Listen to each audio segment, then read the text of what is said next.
Hi, I'm Kathy Mills from Short Film Edits, and I'm here with Isabel Colby and her beautiful doggy. How are you Hello, today, love? I'm good. How are you doing? I'm good, I'm good. Someone wants to join in the conversation. Yes, he hears voices and he gets very nosy. He's like, "Who's talking?" Oh, so cute. Could we start the interview with you introducing yourself and telling us a little bit about you? Yeah, hi everybody. My name is Isabella Colby. I'm an actress in Los Angeles. I mostly do verticals right now, but I've also done commercials. I'm also working on a short film right now, music videos, just about anything and everything. So, Good. Oh, hello. You're so cute. Okay. I've got a few questions. You've played in a fair few verticals now, which we established just before this. Um, how do you bring distinct personality and depth to each role? that's a good question. What's interesting is for these verticals is I actually usually don't read the entire script. I usually just read my scenes. But I still try to do like a background of what the character is and find motivations for, like, especially the mean girls. You have to really find a reason to be so cruel to somebody Mm, and use your yeah, imagination a lot. So I think it's a lot of imagination, and just kind of letting myself like feel and be open to everything and not try to be so mental. yeah. Whatever like I feel in my body the character is, that's what I try to bring to it. When you play the villain, do you sometimes get like a lot more backstory than other ones? Like, how do you make it work with not a lot of backstory? Yeah, so we definitely don't really get any backstory. It just kind of seems like Yeah. they're be mean. So for me, it's like I try to use my imagination, like imagine a situation where somebody has like wronged me. I usually don't use real life stuff. I prefer to like Yeah. imagine things because I'm usually kind of over everything that's happened in real life by Yeah. this. Yeah. So I try to like just imagine that and kind of get into that headspace, and that's what makes me able to put it out there because it is just Yeah. hard. It takes a lot of energy for me personally, to get to that like angry, mean, worked up space. So Yeah. it's like a lot of imagination, feeling it out. Is it harder for you to get to the angry, dramatic one or the emotional side? I think it's harder, angry, dramatic. Yeah, I think emotional, sorry about that. it's all Emotional, right. I can get to pretty easily. I'm a pretty emotional, sensitive person. Not easy, but easier. And with the Yeah, the angry mean, it's a lot more difficult for me. yeah, yeah. You got to like get to a place where you normally wouldn't go. Yeah, exactly. And you don't really like to go there, you know? So it's like your body's kind of resisting it. Like, no, we don't want to Yeah, do this. it's not a Come on. natural feeling that you want to have. No. Exactly. Yeah. So Yeah. I do prefer the more like nice roles or the um more like I got to play recently the lead's like best friend, which is rare because I usually don't have friends. Oh, I was like protecting her from the villains the whole time, and I really liked that role. That was easier for me to ground into. that would be a change of pace as well. Would be the new Yeah. character to dive into. Yeah. Yeah. Absolutely. What is one of your most memorable scenes? Most memorable. I would say probably with the Maid and the Dragon Slayer with Real Short. We went up to Big Bear and we had like these big, heavy, long Game of Thrones gowns on. And then they handed me a dagger that was like the size of my head. And like and we were like in this half constructed type of castle thing. So it was like kind of on like a ledge, and I'm trying to maneuver the dress and maneuver the dagger. And I remember that moment being like, this is a challenge. And when I finished, I was like, I think, I just grew a lot as an actor because that was very difficult for me. Yeah. Um, how have you found your confidence growing the more that you do these verticals when it comes to your Oh, acting? oh my gosh, it's insane. Actually, it really is. Actually, the reason I stopped acting when I was younger is because I did have really bad stage fright and I was getting too anxious. And so when I first started, actually, my very first lines I had, I won't watch it. I refuse. I Mm, was so nervous. It was just like two lines. And it's crazy. I remember feeling like I was gonna throw up and not really in the scene, not I didn't really feel like I was acting because I was just so nervous. And Yeah. like now when I do it, it's just like I feel totally calm and I feel focused on the moment, focused on my partner and like the scene and not about what I look like and if people are watching. And it's actually been like really, really incredible to see that progress in me. I'm like really happy about it. That's good. I'm glad to hear that. I mean, I got quite nervous when I started these as well. And yeah, but the more you do it, the more comfortable you become. So Then it feels really yeah, good, like you're really proud of yourself and confident to try more things that maybe you wouldn't try because you're like, well, I did that, so maybe I can do this. absolutely. Yeah. Do you find that you're more confident in some roles other than others or? Yes, definitely. I'd say the mean girl I still don't feel totally confident in.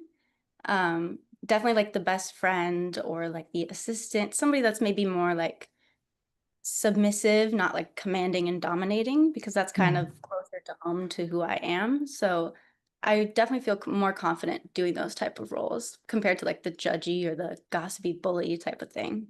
Yeah. That's good. Good. You stay authentic and present on set with all the distractions like the camera crew and time pressure. Yeah. Yeah, that's Mm. that's difficult, especially for me. I a little bit neurodivergent and I tend to get overstimulated. Yeah. So there's a lot of things happening on set and you're like anticipating that you're about to do your scene and you've got like 10 people talking to you at once. And for me, Yeah. it's really been like a growing process and like increasing my patience. I think I was a Yeah. little bit impatient before, and through this process, I've learned to how just like tune everything out except for what I need to focus on and increase my patience. It's a lot of patience. I guess that'll depend on how busy the set is on the day as well. I heard the Yeah. banquet scenes are like quite a lot. Yeah, I was Mm. actually in like a no more banquet era for like a month or two because I just couldn't do it anymore because you're like you're in this one room for usually like 5 days, 12 hours a day, and time seems to like warp. You're like, how long have I been in this room for? And Yeah. yeah, Oh those gosh. ones are challenging for sure. Like they're fun, but being in the same outfit, the same scene basically for that long, it does get you have to have like some mental stamina going on there. Bit like Groundhog Day. Yeah, exactly. No. Um, the vertical format is evolving rapidly. What changes do you want to see over the next few years? I would love to see some more grounded storylines, some different storylines. I would love to see some like psychological thriller, some horror, not just like the lead, everyone being mean to her and then she gets the guy in the end, which I get it. It's like a good story trope, it works, but some diversity, some different types of Yeah. stories. Cool. I mean, I see that they work, but they're becoming, that's all that it is. It's becoming like, this is a vertical, this is what you get. We need to expand. Yeah. Yes, I agree completely. And Yeah. I've seen exciting things like Drama Box, pairing up with the Disney mentorship program and Yep. stuff So I like that. thought I heard about the Disney thing, but I didn't know who it was that they were doing it with. So Yeah, so that makes me hopeful that maybe they'll lead them to some more interesting storyline, something different. I was talking to Brooke Baxter, and we thought that it would be a good idea for them to bring out a family app because kids can't watch these. Oh, yeah, that's what I was wondering with the Disney thing too, because I'm like, this is not very Disney No, friendly. no. But I think if they brought out like a family app, it'll give a lot more, freedom for the child actors to join in and a lot more work for them and things like that That's as well. So I like that. Yeah, that would be good. Hopefully we get something like that soon. that would be cool. Yeah, I love having the child actors on set. They're so cute. And Yeah. Um, okay. If you could star in a vertical that you would class as your perfect storyline, what would it be? hmm, I think I do like a fantasy thing.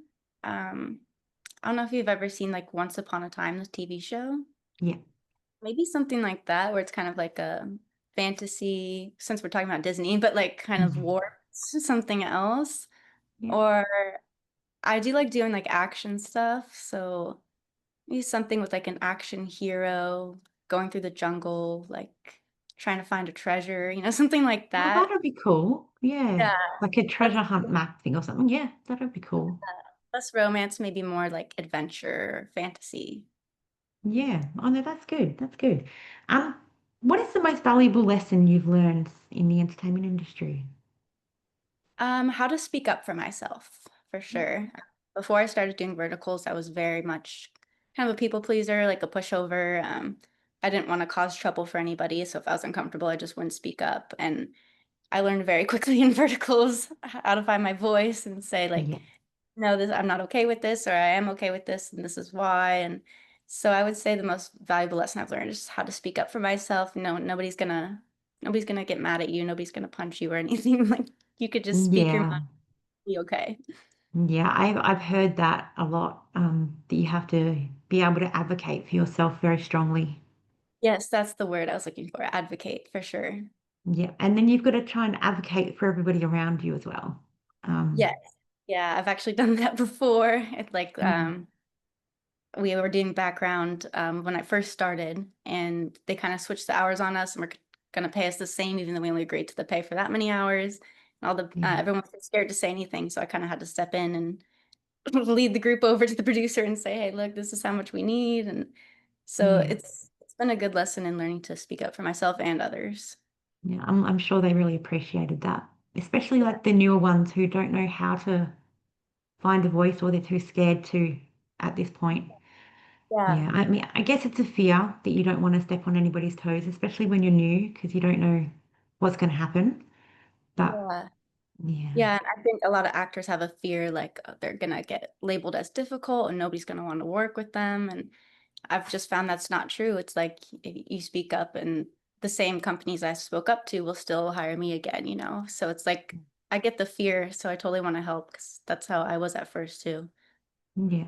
And at the same time, they may respect the fact that you're standing up for yourself and advocating for yourself, which is good. I think so too. Yeah, I think they do look at you with more respect after. They're like, okay, she's serious. Yeah. That's good. That's good. Um, how do you navigate playing a character when you don't particularly agree with their motives? Um, so for that, I have to adapt their point of view. Like I have to put their point of view in my head and kind of see like because acting it's a lot of not every character is gonna do the same things you do or have the same point of view you do. Like you'd think I would never do this, but you have to really like put yourself in their shoes and figure out like the motivations for why they are the way they are and have a lot of Mm. empathy for the character and not judge them, because if you judge them, you can't really step into it. You have to emphasize why do they feel this way. Yeah. There's a lot of talk, there's a lot of people I've spoken to sometimes worry about if they're playing like a villain or something, that the audience is going to judge the actor who's playing that villain. And yeah, it's not a thing. It's not a I have seen on one I did recently. I know a lot of people are judging the lead in that because she was more of like a villain. And so that was interesting. She kind of had to like defend herself, like it's a character, you guys. It's not me. But that means I think for her, it's like, okay, she did a good job. That's how you know you did a good job because they really don't like your character. Yeah, I agree. I mean, so when I say it wasn't a thing, obviously it is a thing, for some people, but it shouldn't be a thing. It shouldn't Um, be a thing. Yeah. it's just they're just acting. I mean, I've seen in some other roles, not verticals, but there was like the villain who did such a good job at being the villain that he was bullied so much for doing so that he ended up quitting acting afterwards, which is really sad to hear. Um, so I really don't want that for anyone. Yeah. But it's yeah, it's a thing and it's sad. But that just It's means they were doing such a fantastic job at what they were doing. So yeah, it's like a double-edged sword. It's like, okay, you did a good job, but now everyone doesn't like you, I guess. So it's like mm, I think, yeah, for us, we just have to really look at the good side of, oh, that means we did a good job. So, yeah, absolutely. Yeah. How do you make similar roles feel unique? That is a challenge. Yeah, there is a lot of times when I'm doing the tapes for these villains, and I'm like, oh, I've said this 5,000 times already. Like Yeah. for me, a lot of it happens when I'm actually on set because you have different actors you're working with. So even though the scenarios may feel the same, it's like once you are doing the scene and you look at your partner and whatever you're getting from them, it's like you react to that. So that's where it really happens for me. It's more like in the moment, not really something beforehand that I can differentiate because they do seem so similar. Yeah.